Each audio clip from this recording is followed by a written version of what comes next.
সকল পদ পদায়ন রদবদল হয়ে গেছে, তছনছ হয়ে গেছে, কিন্তু তিন বাহিনীর প্রধান পদে আসলে কোনো রদবদল আসেনি। তিন বাহিনীর নেতৃত্ব পর্যায়ে বড় ধরনের কোনো ঝড় ঘটে যায়নি এবং বাংলাদেশের সর্বোচ্চ সাংবিধানিক পদ হিসেবে শাহাবুদ্দিন চুপ্পু রাষ্ট্রপতি পদে বহাল আছেন। এবং 10ই মে আসলে হাসনাত আব্দুল্লাহ ডাকে যমুনা এবং তারপর শাহবাগ ব্লকেডের পর শুধুমাত্র যে অন্তর্বর্তীকালীন সরকার আওয়ামী লীগের রাজনৈতিক কর্মকাণ্ড, মানে আওয়ামী লীগ এবং তার অঙ্গ সংগঠন সমূহের রাজনৈতিক কর্মকাণ্ড নিষিদ্ধ ঘোষণা করেছে তাই কিন্তু নয়। সেদিন অন্তর্বর্তীকালীন সরকারের তরফে স্পষ্ট ঘোষণা দেওয়া হয়েছে যে 10ই মে থেকে 30 দিনের মধ্যে জুলাই ঘোষণাপত্র আসতে যাচ্ছে। আপনারা জানেন, আমি নবনীতা চৌধুরীর বয়ানে স্পষ্টতই আলোচনা করেছি যে জুলাই ঘোষণাপত্র ঘোষণার সর্ববৃহৎ যে প্রভাব পড়বে, যেটা সাথে সাথে ঘটবে জুলাই ঘোষণাপত্র আসা মাত্র, সেটি হচ্ছে বাংলাদেশের সংবিধান বাতিল হয়ে যাবে, যেটিকে এনসিপি মুজিববাদী সংবিধান বলে, 72-এর সংবিধান, যেটি বাংলাদেশের বর্তমান সংবিধান, সেই সংবিধানটি বাতিল হয়ে যাবে। তাহলে সেই সংবিধান বাতিল হয়ে গেলে সাংবিধানিক পদগুলোর কি হবে? বাংলাদেশের সংবিধানের সর্বোচ্চ সাংবিধানিক পদ হচ্ছে রাষ্ট্রপতির পদটি। এবং 5ই আগস্টের পরের ঘটনা প্রবাহ যদি আরেকবার মনে করে দেখবেন যে সেনাপ্রধান যখন আমাদের সামনে এসে ঘোষণা দিলেন, সংবাদ মাধ্যমের সামনে এসে আমরা টেলিভিশনের পর্দায় দেখছি যে তিনি বলছেন প্রধানমন্ত্রী শেখ হাসিনা পদত্যাগ করেছেন আর সেনাবাহিনী বাংলাদেশের জনগণের জানমালের দায়িত্ব নিচ্ছে এবং খুব দ্রুত একটা অন্তর্বর্তীকালীন সরকার গঠনের জন্য তারা রাজনৈতিক দলগুলোর সঙ্গে আলোচনা শুরু করেছে। এই পুরো প্রক্রিয়ায় একবারও সেনাপ্রধান বলেন না যে বাংলাদেশের সংবিধান বাতিল হয়ে গেছে বা সংবিধান স্থগিত হয়েছে। এবং এরপর তিনি রাজনৈতিক দলগুলোকে নিয়ে অন্তর্বর্তীকালীন সরকার গঠন প্রসঙ্গে আলোচনার জন্য তিনি কিন্তু রাজনৈতিক দলগুলোকে নিয়ে যান হচ্ছে বঙ্গভবনে, মানে বাংলাদেশের রাষ্ট্রপতির বাসভবনে, বঙ্গভবনে নিয়ে যান। এবং বঙ্গভবনকে সেদিন বাংলাদেশের সরকারি আর কোনো স্থাপনা, সেনাবাহিনী, সশস্ত্র বাহিনী রক্ষা করতে যায় না বা রক্ষা করতে পারে না। মানে গণভবন থেকে, সংসদ ভবন থেকে প্রধান বিচারপতির বাসভবন, মানে কি না ভাঙচুর হয়েছে আর কি না লুটপাট হয়েছে। কিন্তু সেনাবাহিনীর সর্বোচ্চ নিরাপত্তা দিয়ে বঙ্গভবনকে সেদিন রক্ষা করে এবং রাষ্ট্রপতির পদকে, একটা সাংবিধানিক শূন্যতার পরিস্থিতি থেকে বাঁচাতে রাষ্ট্রপতির পদকে সর্বোচ্চ সাংবিধানিক পদ হিসেবে মর্যাদা দিয়ে বিবেচনা করে অন্তর্বর্তীকালীন সরকার গঠনের পুরো আলোচনাটিকে সেনাপ্রধান কিন্তু বঙ্গভবনে নিয়ে যান। এবং 5ই আগস্ট যখন জাতির উদ্দেশ্যে রাষ্ট্রপতি শাহাবুদ্দিন চুপ্পু ভাষণ দেন, তখন আপনাদের এই দৃশ্য নিশ্চয়ই মনে আছে যে রাষ্ট্রপতির পেছনে 3 বাহিনী প্রধান, সেনাবাহিনী, বিমান বাহিনী এবং নৌবাহিনী প্রধান, তারা 3 জন দাঁড়িয়ে থাকেন এবং রাষ্ট্রপতি ভাষণ দেন। রাষ্ট্রপতি সেদিন ভাষণে কি বলেছিলেন আসলে আমাদের প্রায়ই মনে পড়ে না, কারণ সে সময় এই এত ঘটনা প্রবাহের দোলাচলে রাষ্ট্রপতি কি বলেছিলেন সেটা তেমন ভাবে মনে না পড়লেও এখন যদি পত্রিকা ঘেটে দেখবেন, রাষ্ট্রপতি সেদিন জাতির উদ্দেশ্যে ভাষণে বলেন খালেদা জিয়াকে দ্রুত মুক্তি দেওয়ার সিদ্ধান্ত হয়েছে, একটা অন্তর্বর্তীকালীন সরকার গঠন করা হবে যাতে তারা দ্রুত একটা অবাধ, সুষ্ঠু, নিরপেক্ষ নির্বাচন দেয়। তার মানে 3 বাহিনী প্রধান, রাষ্ট্রপতি এবং রাজনৈতিক দলগুলোর মধ্যে তখন যে আলোচনাটা হলো 5ই আগস্ট দুপুর থেকে সন্ধ্যা পর্যন্ত বা রাত পর্যন্ত, সেই আলোচনায় আসলে ধারণাটা ছিল একটি অন্তর্বর্তীকালীন সরকার গঠিত হবে যাদের মূল দায়িত্ব হবে একটা নির্বাচন।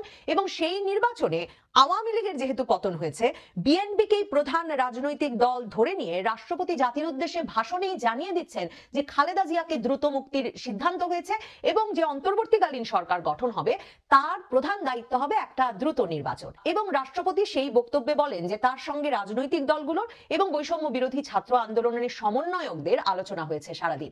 তার মানে তখনও রাষ্ট্রপতি বা 3 বাহিনী প্রধানের কোনো ধারণা ছিল না যে বৈষম্য বিরোধী ছাত্র আন্দোলনের সমন্বয়কেরা এমন একটা সরকার গঠনের দাবি নিয়ে হাজির হবেন যেই দাবিতে তারাই মন্ত্রী পদে বসবেন এবং এই সমন্বয়কেরা সংবিধান স্থগিত করা, বাতিল করা, সংবিধান মুজিববাদী বলে একে বাতিল না করলে এটা বিপ্লবের সরকার হতে পারছে না, কিংবা কিসের নির্বাচন, সংস্কার সংস্কার সংস্কার, এ কোনো দাবি তার মানে 5ই আগস্টের আলোচনায় রাষ্ট্রপতি এবং সেনাপ্রধানের সামনে তোলা হয়নি। তবে 8ই আগস্ট ডক্টর ইউনূসের নেতৃত্বে যে অন্তর্বর্তীকালীন সরকার ঘোষিত হয় তাতে আমরা দেখি ছাত্র সমন্বয়কেরা দায়িত্ব নিয়েছেন এবং ধীরে ধীরে তাদের মুখেই আমরা শুনি যে তারা এমন দীর্ঘমেয়াদী সংস্কারের কথা ভাবছেন। ডক্টর ইউনূসও ছাত্রদেরকেই তার নিয়োগকর্তা হিসেবে ঘোষণা করে বলতে থাকেন তারা এমন সংস্কারের কথা বলছেন যে সংস্কার ছাড়া আসলে নির্বাচন হতে পারবে না।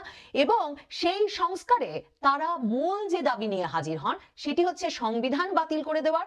গত ফেব্রুয়ারি মাস থেকে স্পষ্টত এনসিপি গঠিত হওয়ার পর থেকে এই ছাত্র সমন্বয়কেরা বলতে থাকেন যে তারা আসলে সেকেন্ড রিপাবলিক ঘোষণা করতে চান। ডক্টর ইউনূস যে কথা বহু মাস আগে বলেছেন যে এই স্বাধীনতা 2.0 বাংলাদেশের রিসেট বাটনে চাপ দিতে হবে। কিন্তু এই ফেব্রুয়ারি থেকে আসলে ব্যাপারটা খুব পরিষ্কার হতে থাকে যখন এনসিপি দল গঠন করে এবং এনসিপি তার দল গঠনের প্রধান দাবি হিসেবে হাজির করে যে তারা সেকেন্ড রিপাবলিক ঘোষণা করতে চায়, তারা সংবিধান বাতিল করতে চায় এবং নতুন করে সংবিধান লিখতে চায়। পরবর্তী নির্বাচনটিকে তারা গণপরিষদ নির্বাচন হিসেবে ঘোষণা করতে চায় যাতে সেই গণপরিষদ নতুন সংবিধান রচনা করতে পারে। এই প্রত্যেকটি আলাপ উদ্বেগজনক, কিন্তু এটা আসলে অন্তর্বর্তীকালীন সরকার শেষ পর্যন্ত বাস্তবায়ন করতে যাচ্ছে কিনা সম্ভবত সেটা দেখবার জন্য অপেক্ষা করছিলেন সেনাপ্রধান ওয়াকারুজ্জামান সহ তিন বাহিনীর প্রধানই। কারণ মনে রাখতে হবে, যেটা বারবার নবনীতা চৌধুরীর বয়ানে বলি, সেটি হচ্ছে সকল পদ পদায়ন রদবদল হয়ে গেছে, তছনছ হয়ে গেছে, কিন্তু তিন বাহিনীর প্রধান পদে আসলে কোনো রদবদল আসেনি। তিন বাহিনীর নেতৃত্ব পর্যায়ে বড় ধরনের কোনো ঝড় ঘটে যায়নি এবং বাংলাদেশের সর্বোচ্চ সাংবিধানিক পদ হিসেবে শাহাবুদ্দিন চুপ্পু রাষ্ট্রপতি পদে বহাল আছেন। এবং এই তিন বাহিনী প্রধানই যে রাষ্ট্রের সর্বোচ্চ সাংবিধানিক পদটিকে বজায় রাখতে এবং সংবিধানের ধারাবাহিকতা বজায় রাখার ক্ষেত্রে অত্যন্ত গুরুত্ব দিচ্ছেন, তার কিছু প্রমাণ আপনাদেরকে হাজির করি। দেখুন, আমরা অক্টোবর মাস পর্যন্ত, মানে আগস্টে ইউনূস সরকার গঠিত হওয়ার পর অক্টোবর মাস পর্যন্ত দেখেছি প্রতি মাসে সেনাপ্রধান রাষ্ট্রপতির সঙ্গে দেখা করতে গেছেন এবং সেটা কিন্তু সংবাদে এসেছে। নভেম্বর মাসে 21শে নভেম্বর সশস্ত্র বাহিনী দিবস উপলক্ষে তিন বাহিনী প্রধানই বঙ্গভবনে গিয়ে তার সঙ্গে দেখা করে এসেছেন। এরপর থেকে পত্রিকায় সেনাপ্রধান বা বিমান বাহিনী প্রধান বা নৌবাহিনী প্রধানের সঙ্গে রাষ্ট্রপতির নিয়মিত সাক্ষাতের কোনো খবর আসে না। হতে পারে খবর প্রকাশেও একটা নিরুৎসাহিত করা হচ্ছে বা বাধা দেওয়া হচ্ছে। এবং গত কয়েক মাসে ক্রমাগতভাবে আমরা দেখি রাষ্ট্রপতির খবরাখবর পত্রিকায় কমতে থাকে। বঙ্গভবনে আমরা কখনো প্রধান উপদেষ্টাকে যেতে দেখি না। এমনকি গত ঈদে আমরা দেখি যে রাষ্ট্রপতি ঈদের নামাজ পড়তে বরাবরের মতো জাতীয় ঈদগাহেও যান না, তিনি বঙ্গভবনেই আটকা থাকেন ঈদের দিনেও নামাজ পড়ার ক্ষেত্রে। এবং ঈদের যে কুশল বিনিময় অনুষ্ঠান বঙ্গভবনে সবসময় ঐতিহ্যগতভাবে ঘটে এসেছে, সেখানেও আমরা প্রধান উপদেষ্টাকে যেতে দেখি না। সেখানে আমরা উপদেষ্টা পরিষদের একমাত্র ধর্ম উপদেষ্টা ছাড়া কাউকে উপস্থিত হতে দেখি না।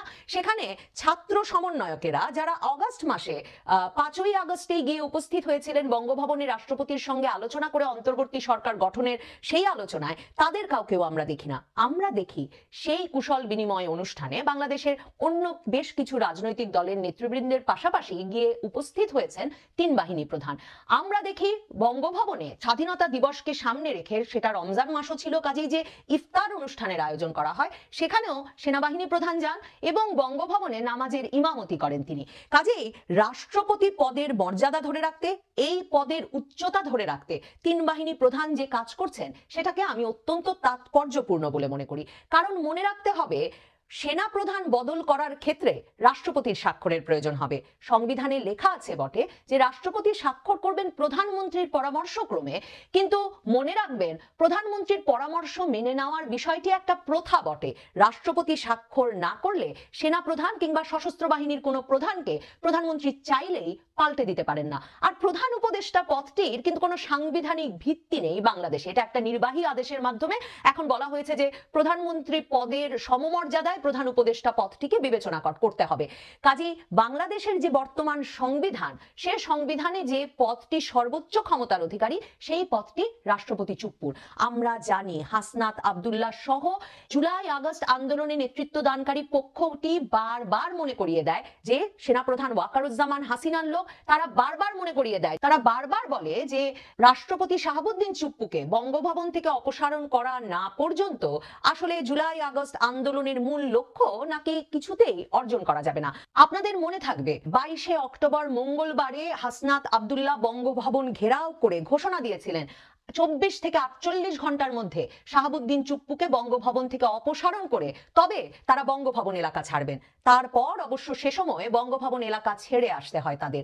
কাজেই এই ছাত্র সমন্বয়কেরা হাসনাত আব্দুল্লাহ বিশেষভাবে বারবার যে বিপ্লবের কথা বলছেন, বারবার সশস্ত্র বাহিনী বা তিন বাহিনী প্রধান কিংবা সেনা প্রধান ওয়াকারুজ্জামান যেই হিসেবে, যেই প্রক্রিয়ায় আসলে অন্তর্বর্তীকালীন সরকার গঠন করে দিয়ে একটা নির্বাচনের পথে বাংলাদেশকে নিয়ে যেতে চেয়েছিলেন, সেই পথ থেকে সরিয়ে সেকেন্ড রিপাবলিক, সংবিধান বাতিল, রিসেট বাটন, নতুন বাংলাদেশ, স্বাধীনতা 2.0 স্বপ্ন বাস্তবায়নের যে কার্যক্রম হাতে নিয়েছে বা যে উদ্দেশ্যগুলো সাধনে বারবার সেনা প্রধানের দিকে চ্যালেঞ্জ ছুড়ে দিচ্ছে, তার প্রতিক্রিয়া হচ্ছে সর্বাত্মক বিশৃঙ্খলা। সেই ভয় বিশেষভাবে 10ই মে অন্তর্বর্তীকালীন সরকার হাসনাত আব্দুল্লাহর দেওয়া ডেডলাইনের জবাবে আওয়ামী লীগের কার্যক্রম নিষিদ্ধ ঘোষণা এবং জুলাই ঘোষণাপত্র 30 দিনের মধ্যে ঘোষণার প্রতিশ্রুতি দেওয়ার পর আসলে ওয়াকারুজ্জামান, সেনাপ্রধান ওয়াকারুজ্জামানের পিঠ দেওয়ালে ঠেকে গেছে।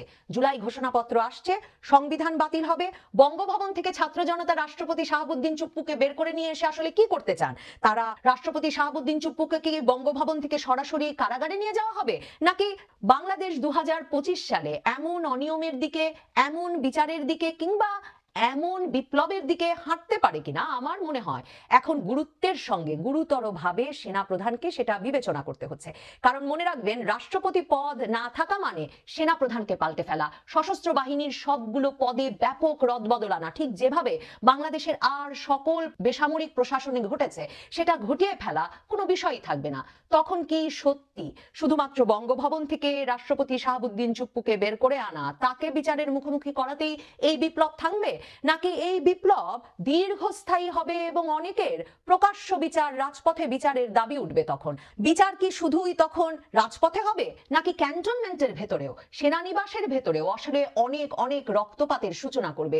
এই সকল বিবেচনা সেনাপ্রধান ওয়াকারুজ্জামানকে অন্য নানা পথ ভাবতে বাধ্য করছে। আগস্ট থেকে তিনি বারবার বলে এসেছেন যে কোনোভাবেই সেনাবাহিনীকে রাজনৈতিক প্রক্রিয়ার অংশ করতে চান না তিনি। রাজনৈতিক প্রক্রিয়া থেকে সেনাবাহিনীকে দূরে রাখতে চান, দ্রুত সেনাবাহিনীকে ব্যারাকে ফিরিয়ে নিয়ে যেতে চান। কিন্তু পরিস্থিতি অন্যদিকেও এমন যে অন্তর্বর্তীকালীন সরকারের যেহেতু নির্বাচনের কোনো আগ্রহ নেই এবং আইন শৃঙ্খলা পরিস্থিতি ক্রমাগত যেভাবে হাতের বাইরে চলে যাচ্ছে, তাতে খুব শিগগিরই তিনি সেনাবাহিনীকে ব্যারাকে ফিরিয়ে আনতে পারবেন সে সম্ভাবনাও দেখছেন না। এই অবস্থায় স্থিতিশীলতার স্বার্থে বাংলাদেশে একটা নির্বাচনকালীন সরকার গঠন করে দ্রুত নির্বাচনের মাধ্যমে রাজনৈতিক পক্ষকে ক্ষমতা হস্তান্তরের জন্য, অবাধ, সুষ্ঠু, নিরপেক্ষ নির্বাচনের জন্য সম্ভবত সেনাপ্রধান ওয়াকারুজ্জামানের সামনে, তার চেয়েও বড় কথা রাষ্ট্রপতি শাহাবুদ্দিন চুপ্পুর সামনে একটাই পথ খোলা আছে। বাংলাদেশের সংবিধান, যেই মুজিববাদী সংবিধান বাতিল হয়ে গেলে এই দুইজন মহাবিপদে পড়বেন,